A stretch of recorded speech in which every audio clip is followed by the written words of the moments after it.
बिस्मिल्लाहिर्रहमानिर्रहीम। आज का मेरा टॉपिक है कि अल्लाह को तन्हाई में याद करें।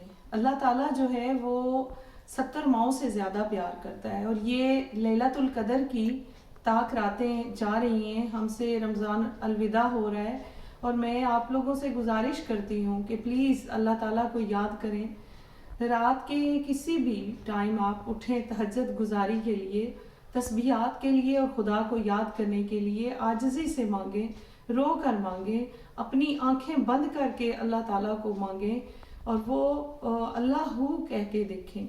अल्लाह हू, जब आप अल्लाह हू कहेंगे ना तो ऐसी आवाज़ आती है कि अल्लाह ताला हमारे सीने में मौजूद है। आप फील करें इस चीज़ को, तो इंशाल्लाह आपको ये एहसास होगा कि परवरदिगार हमारे साथ है।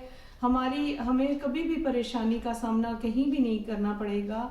उसका साया, उसकी मदद हमारे साथ है हर वक्त। उसका कुर्ब हासिल करें, अस्तगफार पढ़ें, अपने लिए, अपने बच्चों के लिए, अपने वालिदैन के लिए, अपने कुंबे कबीले के लिए दुआ मांगें और अपने मुल्क के लिए दुआ करें कि अल्लाह ताला हमारे मुल्क को सलामत रख। जिस नाम पे लिया गया था अमन व सलामती के लिए, वो अल्लाह पाक वो कायम रहे, वो बरहम, और हमें अपने मुल्क में परवरदिगार आलम अमन व अमान से रहने की तौफीक अता फरमा। हमारे मुल्क को खुशहाली दे, हमारे घरों को खुशहाली दे। अल्लाह हमारी औलादों पे अपना अमान रख, अपना करम रख। अल्लाह पाक उनको खुशहालियाँ और सुकून अता फरमा।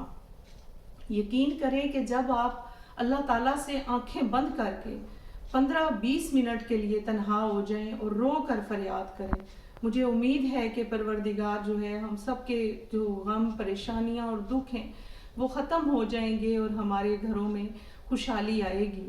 बहुत शुक्रिया।